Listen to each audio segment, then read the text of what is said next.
अस्सलाम वालेकुम my dear student.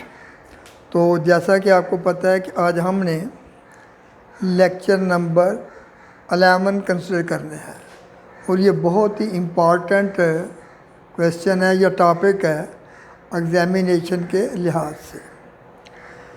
तो हमने कंसिडर क्या करना है? कंसिडर करना है emitter follower with negative feedback. अब हम देखते हैं कि what is emitter follower. Follower हम उसको कहते हैं जो किसी की पैरवी करे। जिस तरह हम कहते हैं कि फ़लाँ मुसलमान जो है वो नबी करीम सल्लल्लाहु अलैहि वसल्लम के फॉलोअर हैं, जो मसीह हैं वो हज़रत ईसा के फॉलोअर हैं। तो इसी तरह ये जो हमारा, इसको हमने एमिटर फॉलोअर क्यों कहा? एमिटर फॉलोअर इसलिए कहा कि आपको पता है कि एम्पलीफायर में दो चीज़ें ही इम्पॉर्टेंट होती हैं, एक आउटपुट वोल्टेज, एक इनपुट वोल्टेज और तीसरी कह लें कि फीडबैक। तो यहाँ वो तीनों की तीनों जो हैं वो एमिटर की रेजिस्टेंस जो आ रही है उससे हम हासिल करते हैं।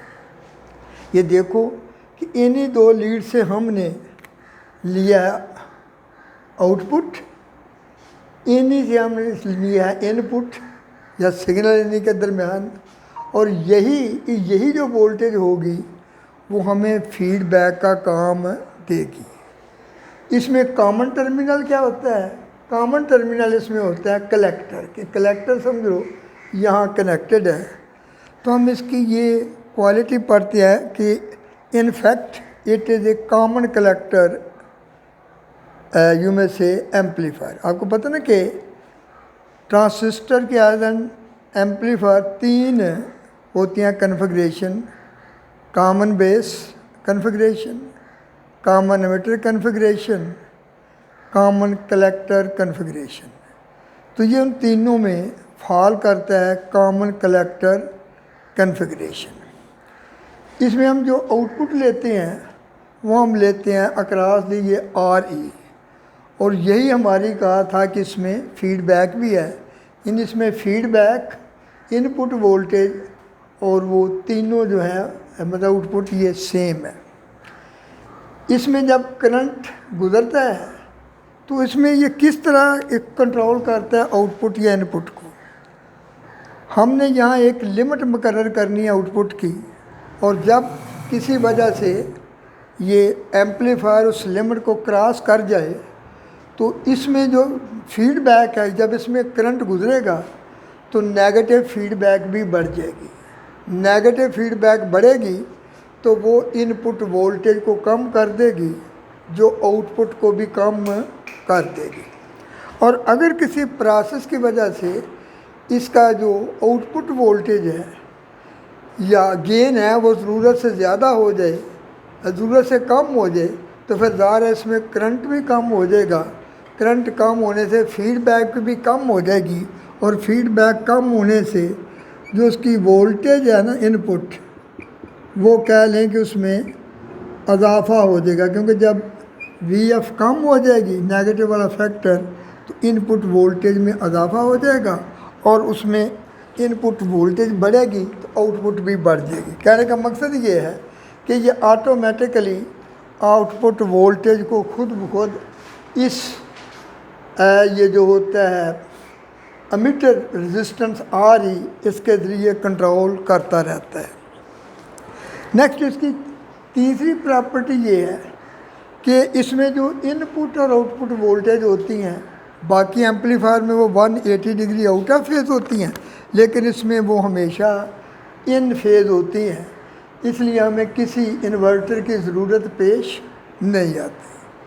चौथी इसकी प्रॉपर्टी हम देखेंगे कि इसकी इनपुट रेजिस्टेंस हाई होती है, ये जो अंदर आ रही है HI, और जो आउटपुट रेजिस्टेंस है वो लो होती है।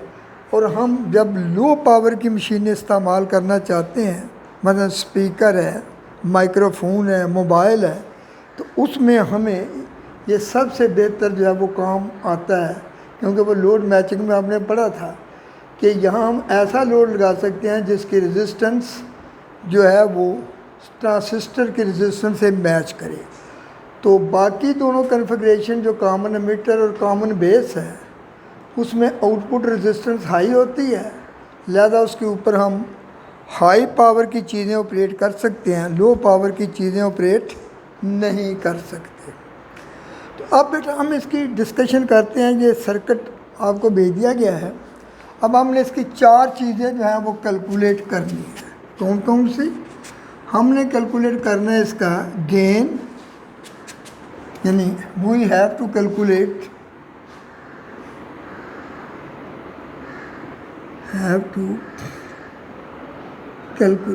क्या क्या चीज़ें हमने कैलकुलेट करनी है। Number 1 gain of amplifier, number 2 input resistance,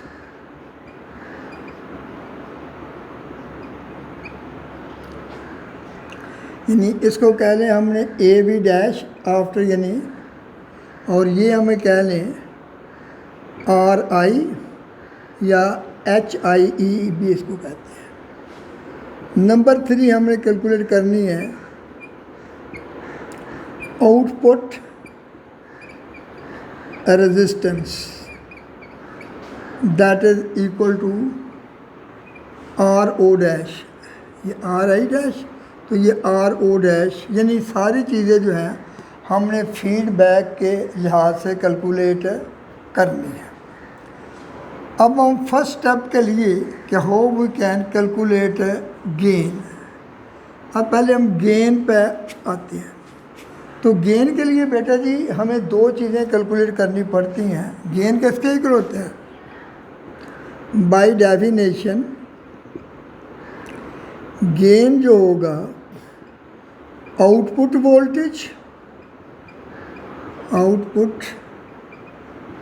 voltage divided by input voltage. अब हम इसमें output voltage that is A V dash जो है वो V O divided by V I.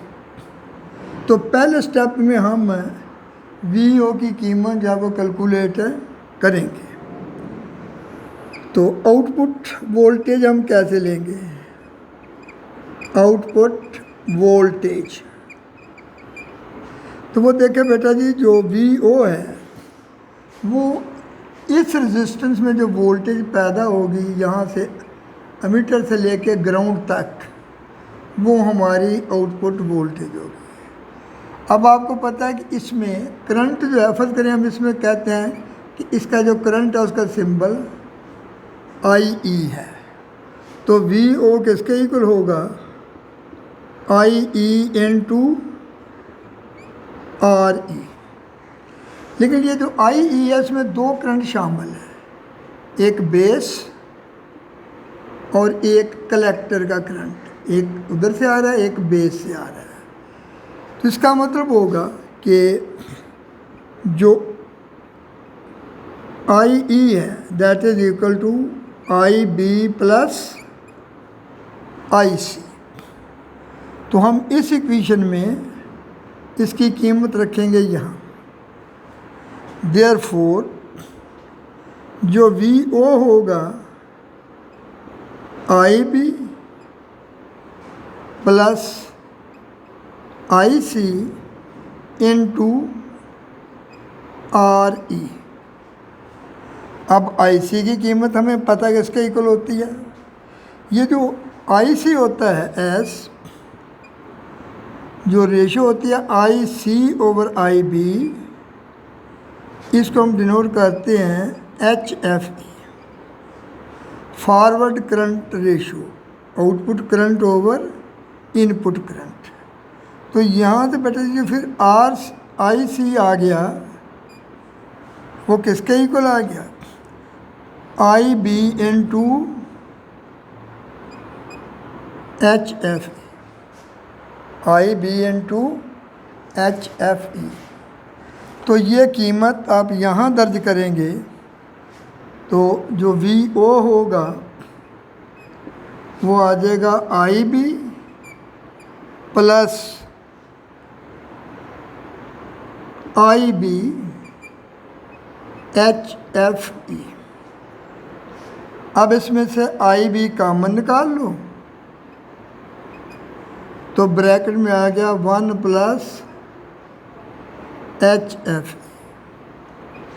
तो ये हमारी होगी बेटा जी आउटपुट वोल्टेज। अब हम स्टेप सेकंड में कंसिडर करेंगे इनपुट वोल्टेज। इनपुट वोल्टेज जिसको हमने सिग्नल वोल्टेज भी कहना है वी एस, यानी V I is equal to V S. और वो आपको पता है कि हमने that is equal to V F. और जो वी एफ की कीमत है दैट इज इक्वल टू यहाँ जो इसका फैक्टर बीटा है, बीटा, यानी हमें पता है कि ये जो वी आई है वो किसके इक्वल होगी। उसकी कीमत कैलकुलेट करने के लिए हम देखते हैं कि भाई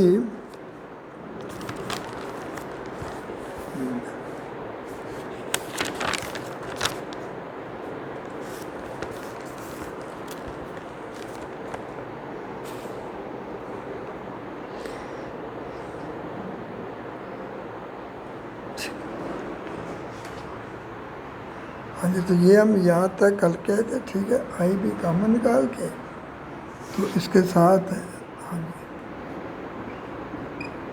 आर ई भी था और ये साथ हमने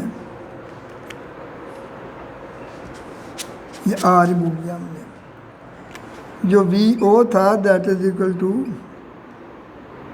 1 plus H F E into I B R E. ये आउटपुट वोल्टेज जो है वो हमें हासिल हो गई। अब हम देखते हैं कि हम इसकी इनपुट वोल्टेज जो है वो कैसे हासिल करेंगे।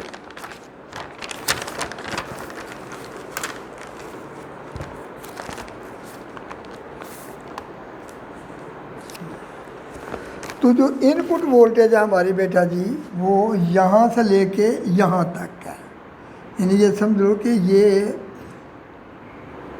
यहाँ से लेके यहाँ तक है। इसमें कुछ वोल्टेज तो इसके अंदर पैदा होगी अंदरूनी रेजिस्टेंस की वजह से, जिसकी कीमत जो हम लेंगे that is equal to I B, कह लें कि आर आई, या इसको कह लें I B is equal to अंदरूनी रेजिस्टेंस को एच आई ई भी कहते हैं। साथ उसमें ये रेजिस्टेंस भी शामिल होगी जिसकी कीमत जो होगी जो आर ई में मतलब पैदा होगी that is equal to I E R E. उसी तरह आई ई आर ई। तो जो हमारी input voltage V I that must be equal to I B R I plus I E R E. अब ये जो आर आई होता है दैट इज इसको हम कहते हैं एच आई ई के बराबर, और ये हम पहले निकाल चुके हैं कि ये जो आई ई है that is equal to I ई। आई ई की किताब हम इस तरह निकालेंगे कि आउटपुट करंट आई ई जो है वो आई सी के बराबर होता है और that is equal to beta into U में से आई बी। इसकी कीमत हमने फिर इस तरह लिख ली कि दैट इज इक्वल टू हाँ जी एच एफ ई आर, यानी दैट इज इक्वल टू, चले या पहले इसकी कीमत हम निकाल के लिख लेते हैं।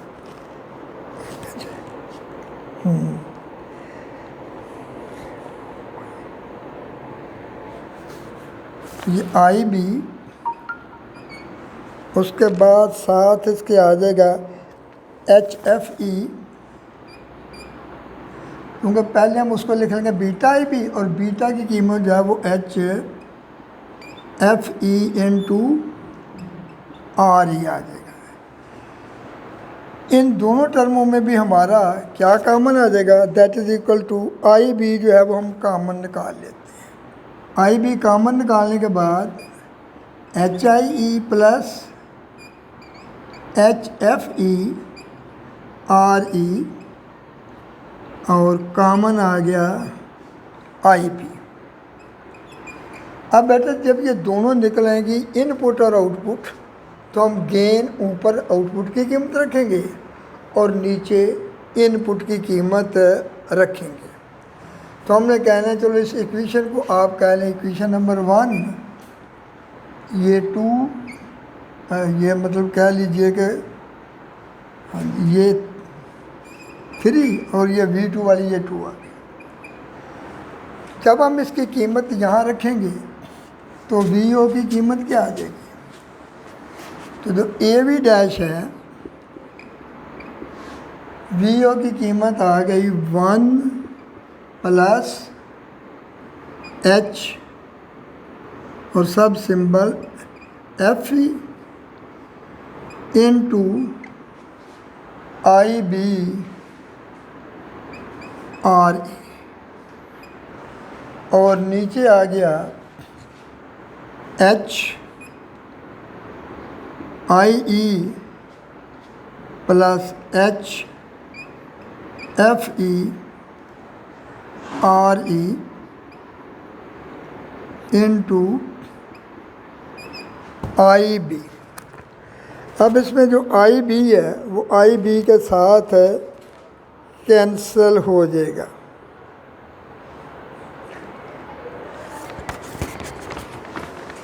IB, अच्छा ये हमने क्या क्या कॉमन निकाला था ऊपर, IB HFE भी था, HFE VO, अरे ठीक है।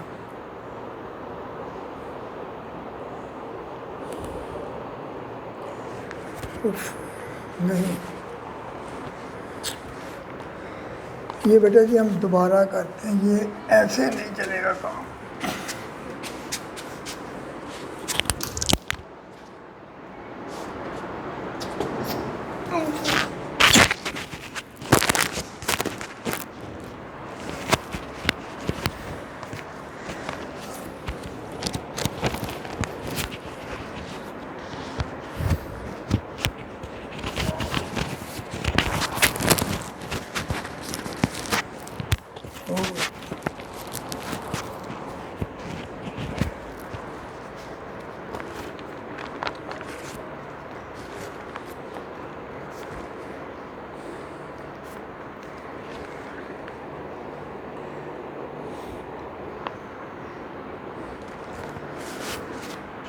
हम बेटा से अच्छा दोबारा कैलकुलेट करते हैं। तो इसमें हमने पहले क्या कैलकुलेट कर रहे हैं, number 1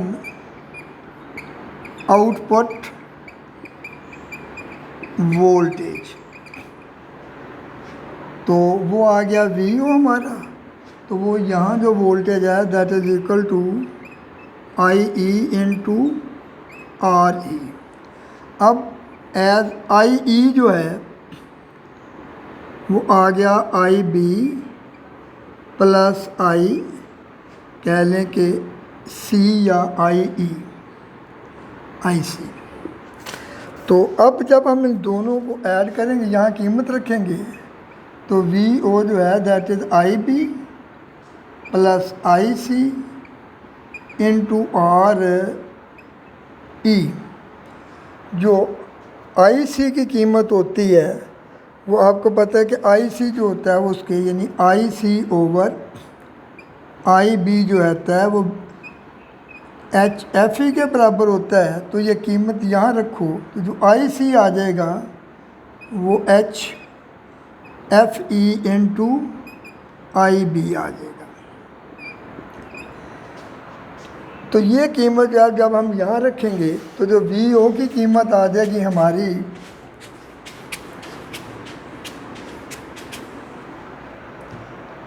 VO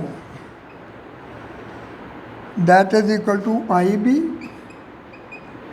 plus H F E into कह लीजिए कि आई बी होल ब्रैकेट के बाहर आ गया आर ई। अब आई बी भी कॉमन निकाल लो तो 1 plus H F E into I B R E. क्योंकि ये जो ब्रैकेट वाली टर्म है एच एफ ई, इसकी कीमत अमूमन 500 या हायर होती है। हम उसके मुकाबले में फिर इस 1 को नेगलेक्ट कर सकते हैं। अगर हम 1 को नेगलेक्ट कर देंगे तो फिर ब्रैकेट में सिर्फ रह जाएगा एच एफ ई इंटू ये इसकी आ जाएगी आउटपुट वोल्टेज। अब हम देखते हैं इनपुट वोल्टेज। जो इनपुट वोल्टेज है कहा था उसमें 2 वोल्टेज शामिल हैं। एक वो जो ट्रांजिस्टर के अंदर पैदा होती है that is I B into R I, और दूसरी जो उसमें कलेक्टर में पैदा हुई है that is equal to I E into R E. अब ये जो आई ई यानी इसमें देखा था कि जो आई बी की कीमत होती है वो तकरीबन 0 होती है। तो आपको पता है कि आई ई जो है वो किसके इक्वल होता है, आई बी प्लस आई सी। अगर हम इसको नेगलेक्ट कर देंगे तो जो आई सी आई ई है that is nearly equal to U में से आई सी। फिर इसकी कीमत आ जाएगी I B into R I, और आर आई की कीमत होती है H I E plus I C R E. लेकिन जो आर आपको पता है कि ये जो आई सी ओवर आर ई होता है ये किसके इक्वल होता है,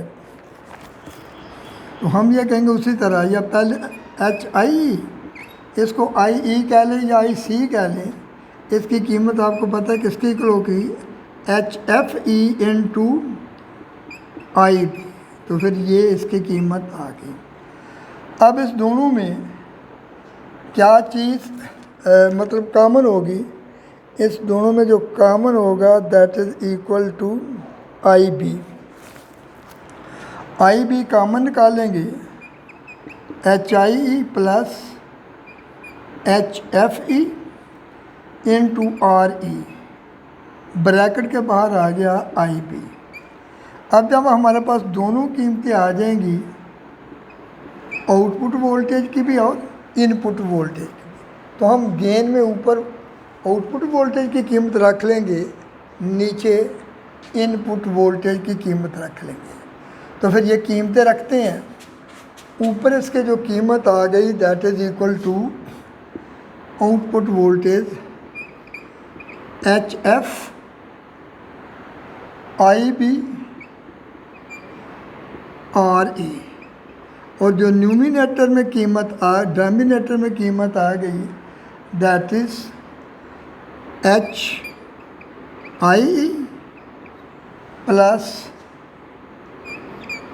H F E R E whole into I B. अब आई बी से कैंसिल हो जाएगा और जो गेन आ जाएगा वो आ जाएगा H F E R E divided by H I E plus H F E into R E. अब नीचे से बेटा आप एच आई ई कॉमन निकालें तो ये 2 फैक्टर हो जाएंगे, H F E over H I E, और ब्रैकेट में रह जाएगा R E divided by 1 plus H F E over H I E into R E.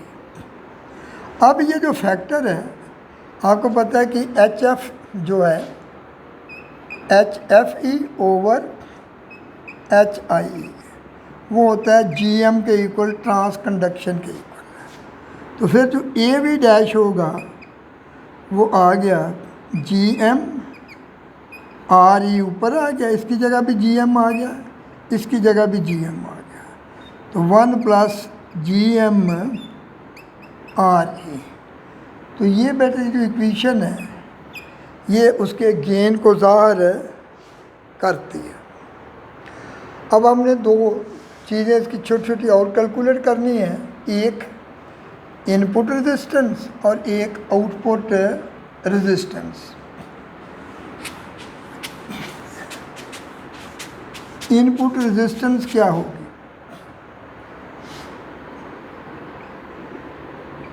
Input resistance, तो बेटा फीडबैक में इन फीडबैक आप इसका जनरल फार्मूला कंसिडर कर चुके हैं कि ये RI डैश जो होता है that is equal to RI into 1 plus AV beta. तो अब आप इसमें ये देखिए कि जो हमारा AV बीटा और ये जो है इसमें इसकी कीमतें जो हैं वो क्या होती हैं। अच्छा, उसमें हमने वो जो और कैलकुलेट किया था सर, थोड़ा सा उसमें और इजाफा कर लें कि वो जो गेन था AV डैश वो हमारा आया था GM RE divided by 1 plus GM RE। क्योंकि ये जो फैक्टर GM RE होता है इसकी कीमत कहा ना 500 तक होती है और ये 1 से बहुत ज़्यादा है। अगर हम आफ्टर नेगलेक्टिंग 1, अगर हम 1 को नेगलेक्ट कर देंगे डिनोमिनेटर में, तो हमारा जो AV डैश रह जाएगा वो GM RE divided by GM RE। ये कैंसिल होके 1 हो जाएगा, लेकिन नीचे से कुछ टर्म हमने की है, इसका मतलब कि इसका जो गेन है वो अप्रॉक्सीमेटली 1 बल्कि 1 से थोड़ा सा कम होता है, इसलिए हम इसको एज एम्पलीफायर जो है वो इस्तेमाल करने का कोई फ़ायदा नहीं है। अब हम देखते हैं कि इसमें रेजिस्टेंस का फ़ायदा होता है कि व्हाट इज़ इनपुट रेजिस्टेंस। जो इनपुट रेजिस्टेंस फीडबैक में होती है उसका जनरल फार्मूला होता है RI dash is equal to RI with in bracket 1 plus कह लें कि बीटा AV। अब इसमें जो हमें पता है कि इसकी जब हम कीमतें रखेंगे इसकी AV की भी और बीटा की, बीटा आपको पता है किसके इक्वल होता है VF ओवर VO, और ये चूँकि एक ही चीज़ के अब दो नाम हैं तो ये कैंसिल होके बीटा 1 हो जाएगा। AV की कीमत अभी आपने इसके जो निकाली है ना बगैर फीडबैक के, वो होता है GM into RO, GM into RE, ये जिसकी कीमत जो है that is equal to 100 RO या RE। तो ये दोनों कीमतें यहाँ रखें, RI डैश जो होगी वो RI 1 प्लस 1 इंटू कह लीजिए कि GM RE this is equal to RI into 1 plus GM RE। इसका मतलब है कि इनपुट रेजिस्टेंस जो है वो विद फीडबैक जो है वो पहले से ज़्यादा हो जाएगी। इसका मतलब कि इसमें इनपुट रेजिस्टेंस जो होगी बढ़ जाएगी। अब हम आउटपुट रेजिस्टेंस की तरफ आते हैं। आउटपुट रेजिस्टेंस जो होती है with feedback, output resistance with feedback, तो RO dash that is equal to RO divided by 1 plus beta AV। फिर इसमें भी कीमतें रखें, RO बीटा की कीमत आ गई 1 और ए बी डैश की आ गई G M into R E, तो ये आ गई R O over 1 plus G M R E. तो ये बेटा जी हमारी आउटपुट रेजिस्टेंस आ गई, जो ये ज़ाहिर करती है कि आउटपुट रेजिस्टेंस जो है वो कम हो जाएगी, और उसके यानी आपको पता है ये मैक्सिमम पावर आउटपुट में आपने पढ़ा था कि भाई किसी भी ट्रांजिस्टर से मैक्सिमम पावर आउटपुट हासिल करने के लिए डिवाइस की रेजिस्टेंस इसकी रेजिस्टेंस ट्रांजिस्टर्स की रेजिस्टेंस से मैच करनी चाहिए। तो इसलिए ये जो एमिटर फॉलोअर है ये हम छोटी पावर की मशीनों में, जैसे वो माइक्रोफोन कहा था, स्पीकर कहा था, मोबाइल कहा था, उनमें ये सबसे बेहतरीन काम करते हैं। तो फिर दफ़ा बेटे 2-4 मिनट में हम देख लेते हैं कि क्या पढ़ा आज हमने पढ़ा कि emitter follower as a negative feedback amplifier. तो उसमें हमने ये पहले देखा कि एमिटर फॉलोअर जो वो क्या होता है, वो कॉमन कलेक्टर कन्फिग्रेशन में एम्पलीफायर होता है। उसमें इनपुट आउटपुट और जो दूसरी फीडबैक वोल्टेज है वो तीनों की तीनों यानी एमिटर की रेजिस्टेंस आर ई से कंट्रोल होती हैं, यानी इसलिए हम उसको एमिटर फॉलोअर कहते हैं। तीसरी इसकी प्रॉपर्टी ये है कि इसमें आउटपुट जो है वो इनपुट के इन फेज़ होती है, किसी इन्वर्टर की ज़रूरत नहीं होती। चौथी प्रॉपर्टी होती है कि इसकी इनपुट रेजिस्टेंस हाई होती है और आउटपुट लो होती है, और ये हमें लोड मैचिंग में बड़ा काम आता है। इसके बाद हमने कैलकुलेशन में इसकी वो फिगर बनाई हुई है, 3 चीज़ें कैलकुलेट करनी है। पहले उसका गेन कैलकुलेट करना है, फिर इनपुट रेजिस्टेंस शो करना हाई है, फिर आउटपुट रेजिस्टेंस का शो करना है। गेन कैलकुलेट करने के लिए हमें कैलकुलेट करना पड़ेगा, गेन होता है output voltage V divided by input voltage V I. तो पहले हम वी कैलकुलेट करेंगे, वो आई ई इंटू आर ही आ जाएगा। आई ई जो है वो दोनों का सम होगा आई बी प्लस आई सी। तो आई सी की कीमत जो है वो H F E into I B है, तो उसमें से आई बी जो है वो हम कॉमन निकाल लेंगे और आर ई, तो ब्रैकेट में रह जाएगा 1 प्लस एच एफ ई। फिर हमने चूँकि ये एच एफ ई की कीमत जो उसके मुकाबले में बहुत ज़्यादा होती है 1 के, वो नज़रअंदाज कर देते हैं, तो सिर्फ आउटपुट रह जाती है H F E I B into R ई। फिर हम इनपुट वोल्टेज कैलकुलेट करते हैं। जो इनपुट वोल्टेज है वो 2 वोल्टेज मिलकर बनती हैं, एक तो ट्रांजिस्टर के अंदर I B H I R I, और दूसरी जो बाहर है आई ई इंटू आई ई। तो जो आर आई है उसकी जगह हम उसकी कीमत होती है एच आई, तो वो आई बी इंटू एच आई आ जाएगा, और आई ई की कीमत उसी तरह हम कैलकुलेट करेंगे, that is H F E into R E I B. तो इसमें से भी हम कॉमन निकाल के आई बी तो इनपुट वोल्टेज हासिल कर लेंगे, वो एच यानी I B common into H I E plus R E into H F E. अब हम इक्वेशन उसमें रख के गेन वाली में ऊपर आउटपुट नीचे इनपुट आई बी से कैंसिल कर देंगे, और बाकी नीचे से भी हम कॉमन निकाल लेंगे एच आई ई, तो वो 2 फैक्टर आ जाएंगे H F E over I E, तो into R E divided by 1 plus H F E over I E into R E. तो वो जो H F E over H I E है वो जी एम फैक्टर होता है, उसकी कीमत रखने के बाद इसका गेन जो है वो हमने प्रूव करना है कि दैट इज़ इक्वल टू 1। फिर हम आउटपुट इनपुट रेजिस्टेंस की बात करेंगे, वो फीडबैक में होती है R I dash equal to R I into 1 plus beta A B. Beta ratio होती है वी एफ और वी ओ की, और वो चूँकि बराबर है ये रेशो 1 आ जाएगी, और एक ही कीमत बगैर जो फीडबैक है जी एम आ रही, तो ये कीमत यहाँ आर आई डैश में रख के हम इक्वेशन नंबर 5 इनपुट कर लेंगे। आउटपुट रेजिस्टेंस के लिए हम ये कहेंगे कि विद फीडबैक वो जो जनरल फार्मूला निकाला आर ओ डैश की कीमत होगी R O over 1 plus beta A B. तो इसमें भी हम बीटा 1 रखेंगे, ए बी की कीमत जी एम आर ही रखेंगे, और आर ओ डैश जो है वो इसके इक्वल आ जाएगा। इनपुट में वो फैक्टर से मल्टीप्लाई हुआ है और यहाँ डिवाइड हुआ है, इसका मतलब इनपुट रेजिस्टेंस बढ़ जाएगी और आउटपुट रेजिस्टेंस कम हो जाएगी, और इस तरह ये लोड मैचिंग के काम आएगा। थैंक यू वेरी मच बेटा जी। कल हम इसके न्यूमेरिकल आप देखेंगे और वो सारे न्यूमेरिकल देखने हैं जो डिफ़िकल्टी होगी वो मैं दूर कर दूँगा। Thank you.